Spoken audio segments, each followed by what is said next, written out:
You know, the opening minute of this topic really needs to grab your attention because, honestly, too many gardeners underestimate just how powerful natural hydration systems can be. Aloe is already known as one of nature's best moisture reservoirs, but, well, the real breakthrough doesn't come from slicing open a fresh leaf and rubbing out the gel. The secret, believe it or not, lies in letting that aloe leaf rot. Once the leaf begins to break down, its internal structure changes from a simple gel into a nutrient-dense, microbe-rich hydration material that does more than just hold water. It actively conditions soil, supports root immunity, and improves moisture regulation in ways commercial gels simply can't match. When people throw away old aloe leaves because they've softened or collapsed, they're actually discarding one of the most effective natural soil amendments you can use in dry climates or drought-prone gardens. In this guide, I'll break down exactly why rotten aloe works, how to prepare it, how to apply it, and the practical results you can expect. Now, fresh aloe gel contains polysaccharides, lignin, amino acids, enzymes, and a surprisingly effective natural antifungal compound called aloin. But when the leaf begins to rot, these compounds don't just disappear, they transform. The polysaccharides break into simpler chains that soil microbes can digest more easily, and this, in turn, triggers an explosion of microbial activity around the decomposing aloe. This microbial activity enhances soil structure, adds bioavailable nutrients, and increases the soil's capacity to retain moisture.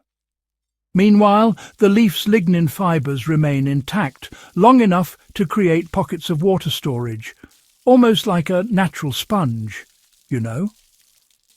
The decomposition process also softens the plant tissues so thoroughly that roots can grow directly into the material, drawing both moisture and nutrients at the same time. Unlike commercial moisture gels, which swell and shrink mechanically, rotten aloe interacts biologically with the soil, creating a living hydration system instead of just a passive one. Commercial gels, well, they trap water in synthetic polymer chains. They release that water only as the surrounding soil dries, but they do nothing to improve the soil itself, really. Rotten aloe, on the other hand, holds water through natural humectants, substances that pull moisture from the air and the soil, then redistribute it gradually. The softened tissues create a slow-release hydration core that encourages capillary flow instead of a single burst of moisture. Because the aloe breaks down organically, it integrates into the soil instead of remaining as an isolated lump that roots may struggle to penetrate. Over time, this natural integration builds a richer soil structure with better porosity and more stable aggregates. The result? Longer moisture retention, less fluctuation between wet and dry cycles, and healthier roots that adapt to consistent hydration instead of shock from sudden dryness. The preparation is simple but must be done intentionally to get the best results. Start by taking several large aloe leaves and leaving them in a shaded, ventilated spot for about 5 to 7 days. They should not dry out, they should soften, collapse slightly, and begin to give off a mild, fermented smell. This indicates that microbes have begun breaking down the inner tissues. Once the leaves are soft, you can use them whole or mash them by hand. If you want to target young seedlings or transplants, leave the leaf mostly intact to act as a hydration capsule. If you want quick soil transformation, mash the leaf into a paste so it spreads more evenly and decomposes faster. Avoid exposing it to direct sunlight during this stage because heat can dry it prematurely rather than promote biological decomposition. When prepared correctly, the aloe should feel like a loose, slippery sponge. This is the stage where its hydration and soil-building abilities are at their peak. In garden beds, place the softened aloe at the root zone depth, which is usually between 5 and 10 centimeters, depending on the crop. For shallow, fast-growing vegetables like lettuce or herbs, a thin, mashed layer right under the topsoil is enough. For heavy feeders like tomatoes, peppers or squash, tuck whole softened leaves directly below the transplant hole. As the plant grows, its roots will push toward the aloe, tapping the stored moisture during dry periods and benefiting from the slow release of nutrients as the aloe continues to decompose.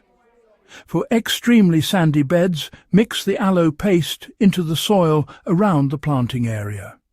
This helps bind the particle structure and reduces rapid drainage. If you are rehabilitating old, tired soil, apply rotten aloe along the entire bed, mixing it lightly into the top layer so microbes can spread evenly. Within 2 weeks, the soil will hold moisture more effectively and develop a darker, richer texture. The long-term benefits become clear after a single season. Soil treated with rotten aloe becomes noticeably more resilient to heat stress, especially during extended dry spells. Plants develop thicker stems, deeper roots, and stronger cell walls because the aloe-derived compounds stimulate better nutrient uptake. Over time, the microbial communities encouraged by decomposing aloe create a living soil ecosystem that self-regulates moisture. Gardeners who incorporate rotten aloe once every planting cycle often find that their beds require less watering overall and recover more quickly after periods of extreme heat.